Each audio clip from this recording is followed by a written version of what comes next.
नमस्कार दोस्तों, stock market studies में फिर से एक बार आपको बहुत-बहुत स्वागत है। तो आज यहाँ पे मैं डिस्कशन करूँगा कुछ इम्पोर्टेंस कंपनी के बारे में। उनमें से एक गुड न्यूज़ भी है और बाकी 2 देखा जाए तो मतलब ऑब्वियसली थोड़ा-सा वीकनेस भी न्यूज़ भी देखने को मिलेगा। तो वीडियो को लास्ट तक देखिएगा और अभी तक अपने चैनल को सब्सक्राइब नहीं किया तो ज़रूर कर लीजिएगा, इस तरीके से इन्फॉर्मेशन पाने के लिए। साथ ही साथ आप टेलीग्राम को भी जॉइन कर सकते हैं एज़ ए आप ट्रेडर्स हैं, तो आपके लिए एक अच्छा खासा टेलीग्राम चैनल के ऊपर कॉल प्रोवाइड किया जाता है, जाकर आप चेकआउट करिए एज ए एजुकेशन पर्पस में। तो चलो देख लेते हैं आज के स्टॉक के डिटेल्स के बारे में। सबसे पहले मैं बता दूं, आप इन व्यक्ति को जरूर जानते होंगे। इन व्यक्ति का नाम क्या है? अनिल अंबानी। तो मुकेश अंबानी जी का भैया के नाम है अनिल अंबानी। धीरू भाई अंबानी जी का बड़े बेटे का नाम है अनिल अंबानी। तो मैं आज अनिल अंबानी के बारे में बात नहीं करूंगा, मैं आज बात करूंगा अनिल अंबानी जी की कंपनीज के बारे में। बहुत दिनों तक इनके मुंह में जो हंसी था वो गायब हो गए थे और अभी थोड़ा सा मुझे लगता है हंसी थोड़ा सा आने वाले हैं। क्यों मैं इस तरीके से बातचीत कर रहा हूँ, चलो मैं आपको समझाता हूँ।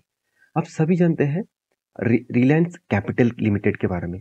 तो इस कंपनी के पिछले दिनों के अगर परफॉर्मेंस देखेंगे तो कंपनी के ऊपर आपात सर्किट देखने को मिला था। तो 5 दिनों का चार्ट पर ओपन कर दो तो कंटिन्यूसली आपात सर्किट देखने को मिला है। तो 5 दिनों में 9.5% का तेजी देखने को मिला। एक मंथ में 17% तक तेजी देखने को मिला। 6 मंथ में लॉसेस, एक साल में 40% का लॉसेस, 5 साल में 97% का लॉसेस और मैक्सिमम चार्ट पर ओपन कर दूं तो 74% का लॉसेस। इसका मतलब कंपनी में और कुछ बचा ही नहीं। तो कंपनी में बचा क्या? कंपनी में बचा सिर्फ के सिर्फ एसेट।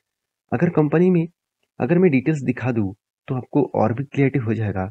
जहाँ पे कंपनी का मार्केट कैप 250 करोड़ के आसपास पहुंच चुके हैं। कंपनी में 26,000 करोड़ के आसपास कर्जा है। कंपनी ने 8,000 करोड़ का लॉस कर बैठे हैं इस सालों में। बुक वैल्यू नेगेटिव में है। हर दिशा से अगर देखेंगे तो कंपनी में आपको बड़ा से बड़ा लॉसेस दिखेगा। कंपनी 2017 से पहले अच्छा खासा काम कर रहे थे। उसके बाद कंपनी का हालत बिगड़ गया 2018 से लेकर आज तक।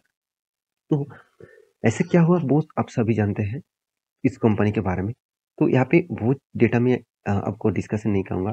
तो इस कंपनी के ऊपर बचा क्या है वो मैं आपको दिखाऊँगा। देखिए बचा यही है कि कंपनी का देखिए 2 तरीके से चीज़ होता है। पहली बात, कंपनी का कर्जा 26,000 करोड़ तक कंपनी के पास कर्जा है और वो कर्जा जो है वो 2 तरीके से कर्जा है। एक लॉन्ग टर्म कर्जा और एक शॉर्ट टर्म के लिए कंपनी का कोई भी कर्जा नहीं है। मगर कंपनी आदर्श खर्चा लेके रखा है बहुत ज़्यादा। मगर बोला जाता है कि कंपनी में कितना कर्जा है उसको मिटा पाएंगे अगर कंपनी के एसेट बेचे तो उसको मिटा पाएंगे। तो कितने एसेट है वो भी देखना जरूरी है। कंपनी के एसेट के बारे में बात करूं, ध्यान से इस चीज को देखना। मैं थोड़ा सा इधर हाँ अभी ठीक है। एसेट के बारे में बात करूं तो कंपनी का लैंड, कंपनी का building, plant and machinery, equipment, computers, furniture, तो रेलवे सेडिंग्स, तो ये सारी चीज देखेंगे तो कंपनीज के ऊपर उतना ज्यादा एसेट नहीं देखने को मिलेगा। फिर भी जितना फिक्स्ड एसेट है, इसी यही एक फायदा होगा जो कंपनी इसको खरीदारी करेंगे। तो मैं इतने सारे बात इसीलिए कर रहा हूँ क्योंकि कंपनी के ऊपर थोड़ा सा मुस्कुराहट जरूर आ सकते हैं, क्योंकि इस कंपनी को एक बहुत बड़ा दिग्गज कंपनी खरीदारी करने वाला है। तो चलो मैं उसी के बारे में बातचीत कर लेता हूँ। तो ध्यान से देखिएगा, फाइनेंशियल एक्सप्रेस के ऊपर मैं आ चुका हूँ। यहाँ पे बातचीत क्या बता जा रहा है? हिंदुजा ग्रुप, आप सभी जानते हैं हिंदुजा ग्रुप कितने बड़े ग्रुप है। तो Hinduja arms in talks with यहाँ पे leaders for the Reliance capital by out. इसका मतलब रिलायंस कैपिटल को वो क्या करने वाला है? बाय करने वाला है। क्यों बाय करेंगे? क्योंकि उसके एसेट के लिए। देखिए आप हम लोग क्या सोचते हैं, बहुत सारी जगह पे जैसे आप देख देख चुके होंगे आलोक इंडस्ट्रीज। इस आलोक इंडस्ट्रीज भी बर्बाद हो गया था। उसको कौन खरीदारी किए? रिलायंस, मतलब मुकेश अंबानी जी। तो बहुत सारे लोग यही सोच रहे थे कि आलोक इंडस्ट्रीज रॉकेट बनेगा। हाँ, जब मुकेश अंबानी ने खरीदारी की उस टाइम रॉकेट बना, मगर उसको कंटिन्यू नहीं कर पाया क्योंकि वो लोग ये सोचते हैं कि इसके ऊपर मुकेश अंबानी जी का हाथ पड़ गया, इसका मतलब वो कंपनी कंटिन्यूअसली ऊपर जाएगा। ऐसे बिल्कुल भी नहीं। बड़े प्लेयर्स छोटे कंपनी के ऊपर, जो कंपनी दिवालिया हो चुके हैं, उस कंपनी के ऊपर इन्वेस्टमेंट इसीलिए करते हैं क्योंकि उसको एसेट पाने के लिए। तो सेम टू सेम यहाँ पे हिंदुजा ग्रुप भी रिलायंस कैपिटल के ऊपर इसीलिए निवेश कर रहा है, पैसा मतलब इसीलिए कंपनी को खरीद रहा है क्योंकि उसका एसेट वो खरीद पाए। तो आप देख सकते हैं कितने रुपये में वो खरीदारी करेंगे, 8,000 करोड़ में। तो एक प्रपोज़ल यहाँ पे रखा गया है 8,000 करोड़ का। तो अभी फाइनली अनिल अंबानी ग्रुप को यहाँ पे बता चुके हैं कि 8,000 करोड़ में उसका रिलायंस कैपिटल वो खरीदने वाला है। तो एक्चुअली खरीदने का जो मेन मकसद है, वो है उसका एसेट। आप देख सकते हैं हिंदुजा ग्रुप द यहाँ पे देख सकते हैं सोहेल बिल्डर्स, मतलब यहाँ पे बिड दे चुके हैं और रिलायंस कैपिटल के लिए is is in discussion with the clothes of leaders to raise up to 8,000 crore fund it's proceed to take over the farm of Anil Ambani group. तो इसका मतलब कंपनी एक बड़ा सा प्रपोजल रख चुके हैं। इस प्रपोजल में अगर अ, फायदा हुआ, ऑब्वियसली मतलब अनिल अंबानी बेचेंगे और हिंदुजा ग्रुप खरीदारी करेंगे। देखिए, इस खरीदारी में कुछ कंपनीज का, कुछ बैंक का भी फायदा होगा और कुछ मतलब कंपनीज का भी फायदा होगा, क्योंकि जो कंपनी, जो बैंक्स इसको लोन बांट के रखा है, लोन दे के रखा है, वो तो लोन उठा नहीं पा रहा है। तो जितना पैसा कर्जे से आएगा, यहाँ पे देख सकते हैं डेप्थ ऑन इक्विटी। तो ये जो 10,000 करोड़ का जो टोटल एक्विजिशन था, इस तरीके से एक्विजिशन में, इस तरीके से रेशियोज में कंपनी का जो डेप्थ था, उसको मिटाने के लिए इस कंपनी के जो फंडिंग आएगा, वो पैसे से वो मिटा पाएंगे। तो देखिए, पूरा का पूरा तो पैसा मिलेगा नहीं, जितने सारे बैंक ने लोन दिया, तो उस हिसाब से देखना चाहिए। तो ये था एक न्यूज़, इसके चलते कंपनी के ऊपर पिछले कुछ दिनों में अपर सर्किट देखने को मिल रहा है। तो इसके चलते निवेश नहीं करना है, मैं बार-बार बोलता हूँ, क्योंकि ये ऐसे मैं पहले भी आपको इन्फॉर्मेशन मतलब इस तरीके से डेटा दिखा चुका हूँ। रिलायंस के ऊपर भी बहुत सारे कंपनीज का हाथ पड़ा, तो इसलिए वो कंपनी भागे नहीं, कुछ दिनों के लिए भाग रहा था, उसके बाद फिर से गिरावट हो गया। तो प्लीज़ इस तरीके से न्यूज़ देखकर इन्वेस्टमेंट मत कर देना कि हिंदुजा ग्रुप ने खरीदारी करने वाला है, तो अभी कंपनी रॉकेट बनेगा। तो सेकंड जो कंपनी है, जो सबसे मेरा पसंदीदा कंपनी बन चुका है, उसका है नाम आरबीएनएल। इस कंपनी धमाका परफॉर्मेंस किया। अगर मैं एक मैक्सिमम चार्ट परसेंट कर दूं तो 450% का रिटर्न दिया। सिर्फ एक मंथ में कंपनी 42%, 6 मंथ में 168% का रिटर्न कंपनी दे चुके हैं। तो इस रिटर्न देने का कारण आप सभी जानते हैं, कंपनी को लगातार लगातार प्रोजेक्ट मिल रहा है। तो इस बार कंपनी को क्या प्रोजेक्ट मिला? देखिए, फिर से एक बार कंपनी के ऊपर प्रोजेक्ट मिला और इस प्रोजेक्ट का डिटेल्स मिला मुझे मनी कंट्रोल वेबसाइट के ऊपर। तो यहाँ पे आरबीएनएल जम 8% on rupees 221 crore order win.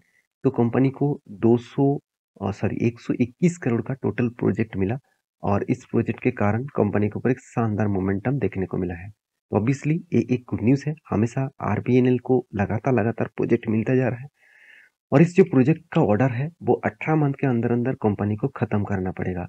तो ये भी टाइमलाइन भी दिया गया है, उस टाइमलाइन हिसाब से कंपनी को काम करना पड़ेगा। तो ये प्रोजेक्ट जो है कंपनी को मिला नॉर्थ सेंट्रल रेलवेज में और कंपनी को इस प्रोजेक्ट के लिए ऑब्वियसली अच्छा खासा फायदा भी होने वाला है, जिसके चलते है कंपनी के ऊपर एक जूम देखने को मिला। और रही बात कंपनी का चार्ट पैटर्न का, तो कंपनी धमाका परफॉर्मेंस कर बैठे। तो पहले भी यहाँ पे आपको मेंशन किया था, इस रेंज में एक ब्रेकआउट के बाद एक एंटी में लिया था, अच्छा खासा ट्रेंडिंग देखने को मिला था। उसके बाद फिर से मैं आपको बोला था, इस तरीके से रिवर्सल देखने को मिला है, तो फिर से एक बार उसको ब्रेकआउट दिखेगा और यहाँ पे एक कप एंड हैंडल जैसा पैटर्न बन रहा था। तो मैं स्ट्रॉन्ग था कि इस लेवल ब्रेकआउट करेगा तो मैं जरूर एंट्री लूंगा। तो इस एंट्री में कहाँ पे लिया, 1 डे के कैंडल पैटर्न के हिसाब से आप देखेंगे तो ये जो ब्रेकआउट हुआ इस कैंडल में, इस कैंडल हाई वॉल्यूम के साथ, तो मैं इस कैंडल के ऊपर एंट्री लिया और मेरा स्टॉप लॉस इसके नीचे है और मेरा टारगेट 1:3 रेशियो का रहेगा। तो मुझे अभी 1:3 रेशियो का नहीं मिला, सिर्फ 1:1.5 रेशियो के आसपास प्रॉफिट मिला है। तो मैं होल्ड करूंगा और जितने सारे दोस्त इस मेरे टेलीग्राम के साथ जुड़े हुए हैं, उसको पहले से ही मैं इन्फॉर्म कर दिया था। अगर आपने ट्रेड लिया हो तो प्लीज़ आपके हिसाब से जरूर रिसर्च करके कंटिन्यू कर सकते हैं। तो मैं हमेशा 1:3 रेशियो का टारगेट और स्टॉप लॉस मेंटेन करके काम करता हूँ। लास्ट जो कंपनी है जिसके बारे में बात करूंगा, जिसका नाम है 5paisa capital.com। तो 5paisa आप सभी जानते हैं, ये एक स्टॉक ब्रोकिंग कंपनी है। इस कंपनी का नाम एक एक टाइम टॉप 2 टॉप 3 में देखने को मिलता था, मगर आज इसका हालत खराब हो गया, क्योंकि कंपनी एक बड़ा कंपनी एक टाइम बनते थे, आज धीरे धीरे करके उसका परफॉर्मेंस खराब होते जा रहा है। मगर कंपनी ने इस बार धमाका परफॉर्मेंस अनाउंसमेंट किया। धमाका परफॉर्मेंस क्या, कंपनी का पिछले दिनों में रिजल्ट आने वाला था। कंपनी रिजल्ट में अच्छा खासा यहाँ पे ग्रोथ दिखाया। देखिए, अगर ध्यान से देखिएगा कंपनी का सेल्स का ग्रोथ और एक्सपेंस का, तो आप देखेंगे तो पिछले क्वार्टर सालों में कंपनी का जो सेल्स था, इस बार सेल्स बहुत बढ़ चुके हैं। एक्सपेंस कंपनी बहुत अच्छी तरीके से कंट्रोल किए हैं। और कंपनी का जो ओपीएम है वो 15% से डायरेक्ट हो चुके हैं 28%। इसका मतलब डबल के आसपास। इसीलिए कंपनी यहाँ पे धमाका प्रॉफिट किया। जो पिछले साल में 4 करोड़ का प्रॉफिट था, इस बार कंपनी का 14 करोड़ का प्रॉफिट हो चुके हैं। और इसी वजह से आज के दिन इस कंपनी के ऊपर एक शानदार मोमेंटम देखने देखने को मिला। तो क्या इस बार इस वजह से कंपनी के ऊपर निवेश करना चाहिए? देखिए, स्टॉक ब्रोकिंग कंपनी में बहुत ज़्यादा कंपटीशन है, बहुत ज़्यादा। आज कुछ कुछ कंपनी फ्री ऑफ कॉस्ट आपको कोई चार्ज ना लेकर ही डीमैट अकाउंट ओपन कर देते हैं और 1 साल के लिए फ्री ऑफ कॉस्ट दे देते हैं। बहुत सारे कंपनी आप 1000 प्लान से आपको लाइफ टाइम फ्री दे देता है, कोई भी ब्रोकरेज नहीं लेगा। तो इस तरीके से बहुत सारे कंपनीज जो प्लान लेके आया, तब मार्केट में कंपटीशन और भी बढ़ गया और इसके चलते है इस तरीके से कंपनीज के ऊपर प्रेशर देखने को मिल गया। तो मेरे पास आए 5 पैसे का कोई भी हिस्सेदारी नहीं है, तो आपके पास है तो मुझे ज़रूर कमेंट करना और इसी तरीके से इन्फॉर्मेशन पाने के लिए चैनल को सब्सक्राइब भी करना। मिलते हैं नेक्स्ट वीडियो में, तब तक के लिए अच्छे से रहिए, अपनी ख्याल रखिए। Bye bye.